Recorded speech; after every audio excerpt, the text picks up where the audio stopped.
questions for her, raise your hand.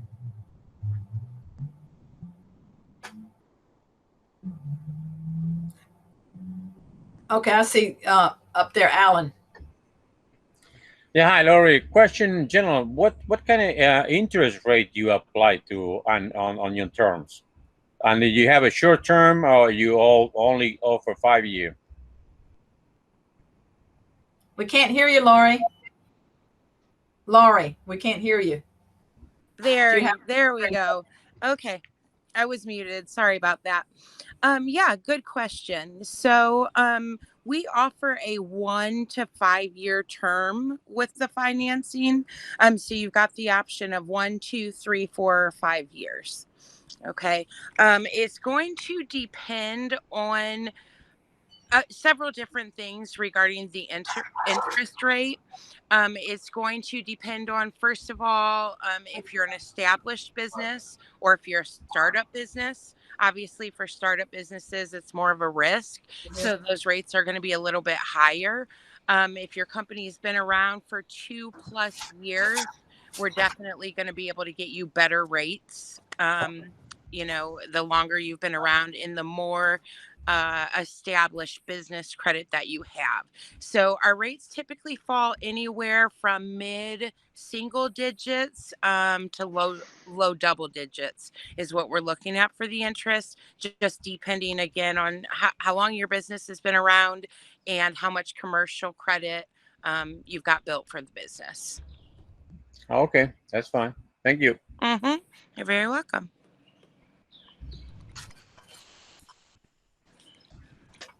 Okay, Ron has a question. I just wanted to ask, is there a known failure rate for startup people starting up in sharpening? So they buy a flat hone and a clipper machine.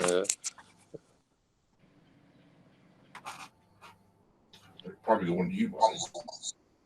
Is that to me? I don't think anyone knows that. And considering most of the people we train that buy from us are probably over the age of 65, I don't know how much of that would, of the failure rate is due to health or just aging over.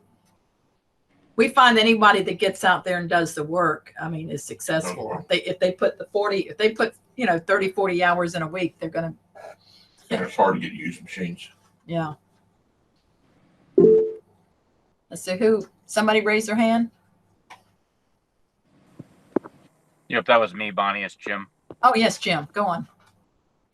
Laurie, just a question for you regarding the payment plans that you're doing. Right now, it sounds like you're doing it mainly for the machines. Is there anything that you can do for the sharpeners that would allow them to sell the scissors? And is there any kind of a minimum or maximum price where, the difficulty would be collecting all the information that you would be looking for from, let's say, a stylist as a sharpener? Is there like a dollar amount that could be put together for selling shears where you're willing to take payments on that? Maybe payment up front is what they would get, and then that would go to you, that would cover the cost of the material. And then the remainder of that, the risk would be on the sharpener for return that. Yeah, that's a really good question, Jim. We finance anywhere from $1,000 all the way basically up to about $2 million.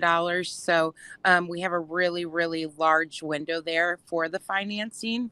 So $1,000 again is the minimum, all the way up. We typically collect. If a customer chooses a 1-year option, we typically collect one payment in advance. So whatever that monthly payment for the 1-year term is what we would collect up front. And then if the customer chooses a 2 to 5 year term, we collect 2 monthly payments up front.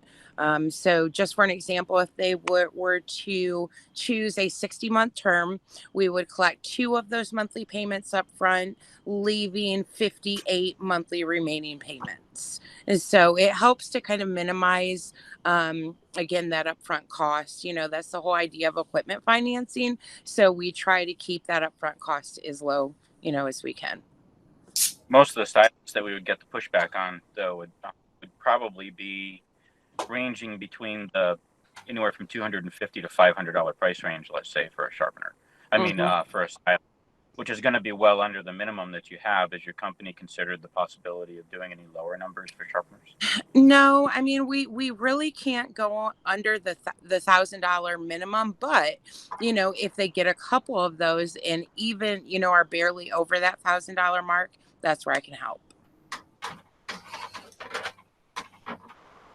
Very good. Thank you, Lori. Appreciate it. You're very welcome.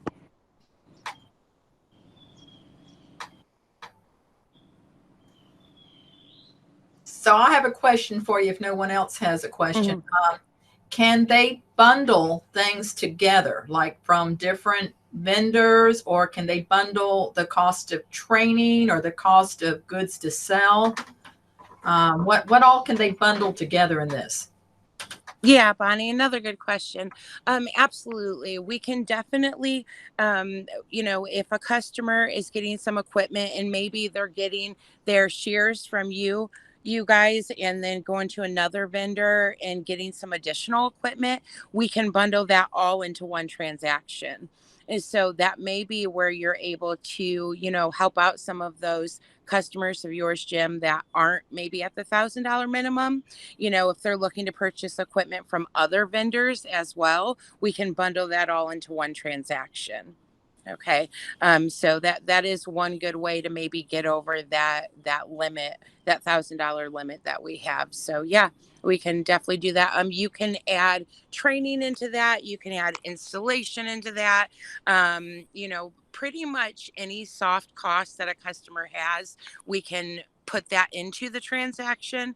It just cannot be more than 30% of the equipment total, if that makes sense to you guys. Very good. Thanks, Laurie. Bonnie, I have to jump off now. I got to go over to a meeting, but I'll jump on later on. Laurie, great presentation. And Ken, you too, Jim. We'll see you tomorrow too, Jim. Okay, very good. Thank you. Laurie, can they bundle in their travel? So like, if someone was coming to, let's say, my Las Vegas thing, the flight and the hotel, and then they're buying equipment, could they bundle travel and that kind of expense?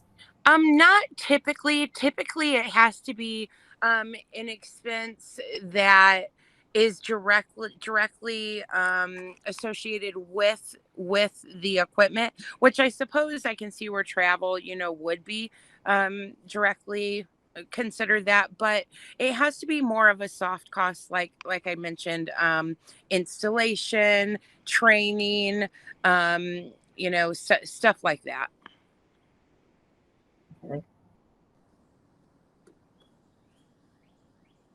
Any other questions for Laurie? Yes. Did you have a question? That's Dave. Yeah. What about specialized vehicles, like making a van conversion for mobile sharpening? Yeah, we do offer financing on titled vehicles as well. And another good thing I wanted to bring up is used equipment.